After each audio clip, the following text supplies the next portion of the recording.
Well, so let's quickly compare the Altroz with the i20 now. Now, in terms of the overall features, this one is decent. You get automatic headlamps, you get cruise control, couple of airbags, Harman sound system where the quality of the audio is quite good.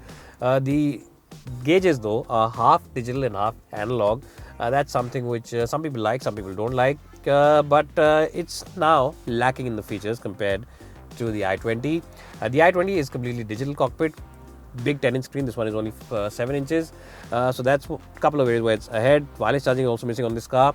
Seat comfort though is more or less the same. Both these cars offer you decent seat comfort and it's really neck and neck.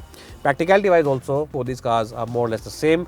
The quality, definitely this car is behind the i20. It's decent but can't match that sheer sophistication that the i20 has to offer. One area though where this car is still ahead is in the overall build. The solid feeling of this car, nobody else can match it, and of course the 5-star crash test safety rating is also something which the i20 still doesn't have. But overall, I prefer the cabin of the i20 to the Altroz. This is now starting to look its age. It's been around for 2.5 years. It is feeling that old, and I think Tata should spruce up the interiors, give it more features. 8 out of 10 to the Altroz and 9 out of 10 to the i20. Well, so if you compare the Hyundai i20 with the Altroz, the first thing is that the cabin of this car feels a lot more premium, a lot more posh, and equipment list also is much better. You get a bigger touchscreen, you get burst sound system which is really good to use, completely digital dials which look much fancier than the ones on the Altroz, and the quality of materials also is better, cooled. Front seats is missing, but you of course get wireless charging for a mobile phone, which is a great feature, and of course this big sunroof over here. The steering wheel also adjusts for rake as well as for reach, which makes it a nicer place to be. And just in general, the seat comfort is slightly better, the ambience is better, and you have a nice and positive vibe about the cabin, which you miss out on the Altroz. And you definitely feel that it's a more fresher product and a more premium product compared to the Altroz. Definitely the front seats, comfort wise, feature wise, as well as ambience wise, my vote is with the Hyundai i20, especially the N-line version in which we're sitting at the moment.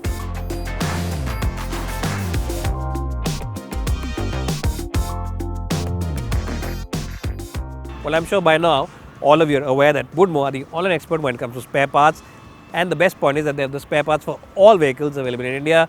So even if your car is out of production now, maybe you have a large generation model, even then they have the spare part available, they have the entire catalog, and the best point is that they have the same spare part from a host of different component makers, which gives you great flexibility in the pricing overall. So check them out today, check out the app, it's available both for iOS as well as Android devices, and also check out the website for the latest schemes as well as offers. Well, so the Altroz, just like the i20, offers you a nice armrest at the back. The back seats also offer you decent cushioning, and really the cushioning and support is more or less the same. AC vents as well, just like that car, 12-volt charging point, floorboard is almost flat, and knee room and headroom is almost identical in both these cars. That said, one area where this car is behind is the backrest angle. It's really too inclined. Should have been a little reclined and a little more relaxing. That's something where the i20 has a slight advantage. It's not a big advantage, it really is very marginal. But if you're talking about margins today, then definitely the advantage, slight advantage, is with the i20 in the back seat as well. Who should win? Ideally, it should have been a tie in terms of space and comfort, but just because of the backrest angle, I think the i20 has a slight advantage over the Altroz. Well, so here I'm in the back seat now of the Hyundai i20 N-line version. This is the N-line version, as you can see from the red detailing on the seats as well as the AC vents. Now, in terms of the knee room, the headroom, everything is very similar between both these cars, the Altroz and this one, so there's hardly anything to choose. Even the floor panel is more or less the same, and you also get a center console in both these cars. But the big advantage, or a small advantage, that this car has is that the backrest angle is slightly more reclined. You know, it's a more relaxing angle. You can easily doze off to sleep over here. The Altroz, you sit up a little upright.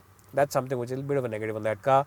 So this one is definitely more comfortable. It's definitely better in terms of seating over here. And even though the knee room and headroom might be similar, the backrest angle gives you a little more comfort in the back seat. So who wins the battle of the back seat? Well, it's really a tie, to be honest, but since the angle of this car is better, I'll give a small advantage, half a point more, to the back seat of the Hyundai i20 N-line. Now let's jump on the driving bits, drive them around. We won't show you the boots today because the boots are identical again, and if I crack those Sasuma jokes, I don't get my favorite food at home, as you all know. So I won't show you the boot and the silly jokes. Well, so today we're comparing the Altroz DCA with the DCT version of the Hyundai i20. Now the i20's big advantage is that it's a 7-speed dual clutch, and also The other advantage is the fact that you can also choose an IMT gearbox. So you get the best of both worlds. You can choose a manual, clutchless manual, or you can choose a 7-speed DCT. Now 7-speed gearbox basically means that it gets one extra gear over the Altroz DCA, and having an extra gear basically means that you get extra flexibility when you're on the highway. So if you're doing speeds in excess of 100 kph on a regular basis, then definitely the revs on the i20 won't go up as high as they do on the Altroz DCA, because it's a 6-speed unit. So that's something which a lot of you will appreciate. What you'll also appreciate overall is just the driving dynamics of this car. This car just feels like it's driving on rails, because of course this is the headline version of the car, which comes with the DCT gearbox. Hyundai calls it DCT, Tata call it DCA, but of course you get it on the headline version, and the headline version really is phenomenal to drive. It feels like you're driving a car on rails. It really is that good. The steering wheel is sharp, the responsiveness is very good. Overall, it also offers you very good chassis dynamics and very good balance. And if you want to change lanes quickly in this car, you can do it, because it really is a very sharp responding chassis to the overall input that you feed it. So that's something which a lot of buyers will again appreciate about this car. Now, if you are someone who just wants to get from point A to point B, then it's probably the Altroz you like. That car is a little boring to drive in front of this one, but on the comfort front, it doesn't have as stiff a suspension setup as the i20 does. So for slow city traffic, that one does seem a little better. This one isn't bad, don't get me wrong, but of course because it has a slightly stiffer setup of suspension, it just feels a little bit more harsh. Some of the badly patched roads and some of those bumps can filter into the cabin.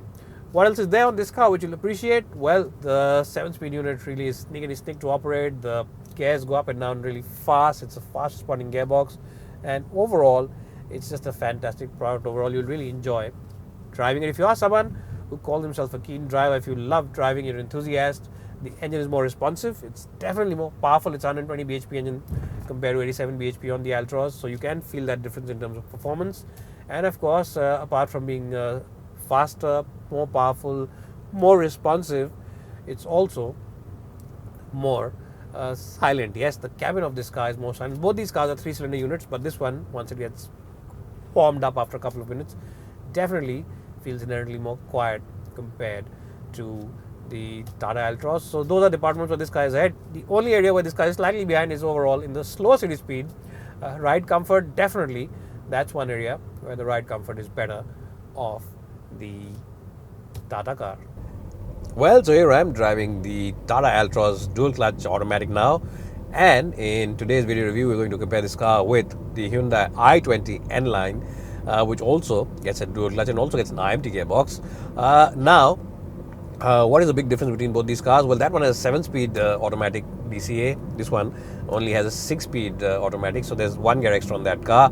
What is the benefit of an extra gear? Well, on the highway, it just gives better flexibility to the engine, and also that car is much more powerful than this one, because the DCA technology is only available on the 88 bhp naturally aspirated version, or 86 bhp rather, but on the Hyundai, it's available with a much more powerful turbo 1-litre engine, which makes well over 100 bhp. So in that sense, the power output really it shows when you push these cars.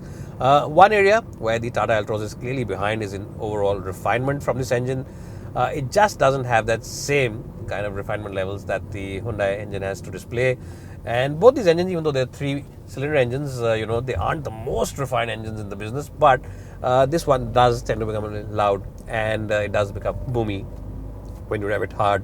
Now, in terms of the gear shift pattern, the gears on this car, well, they take 1 second or maybe half a second to shift. When you really press the accelerator pedal hard here, when you press it hard, it takes a second for the gearbox to actually realize that you want power, and that's something where this car just lacks a little bit of that responsiveness from the gearbox. It could have been better, but definitely it is lacking in that department. And even when you shift it manually and want to shift it down or up, it's still not there. The other thing which I think Tata should have done is given you PAL shifters, because a lot of buyers who buy these cars, especially with a sophisticated technology like DCA, dual clutch technology, they want PAL shifters behind their steering wheel, because that's something which enthusiast drivers prefer, but that's also missing. But apart from that, I think one area where this car is ahead is definitely in overall ride comfort. The ride is very good on this car. very mature ride, very confidence-inspiring ride, and when you push it hard on the highway, you're doing 100, 120 kph, it really sticks to the road. And it's just that the engine becomes a little noisy and there's a little bit of wind and tire noise which enters the cabin, but then you have to drop your speeds down a bit. But in terms of the overall confidence that it gives you, it really is fantastic. What you'll also like about this car is the fact that city speeds, lower city speeds, the ride is very good. It just absorbs all the bumps, the patches, the potholes without any fuss, and just makes you feel very happy inside the car, because you feel like you're sitting inside a much bigger car. It doesn't feel like a small car. So that's one area where it's ahead of the i20 N line. But the steering wheel isn't as sharp, the body, there's a little bit of roll in it, and as I said, the engine becomes a little loud and isn't as responsive or as refined as you will find it on the 3-cylinder unit of the Hyundai i20. Much more refined than this car. So it just lacks that little bit of sparkle, that little bit of polish that the i20 has. But of course, the N line is quite expensive. It's a much more expensive car. This one starts from about 8 lakh rupees, which means that on road you can get it for about 9 lakh. So really, it depends on what you're looking for. This one isn't bad. If you really want an automatic with the Altroz or the safety kit and everything, this one isn't bad. It's just that it misses out on that sparkle and that sophistication and that little bit of polish which the i20 delivers. So clearly the verdict is in favor of the i20. We'll stop the cars now, give you a score sheet, and then you can decide which one you prefer.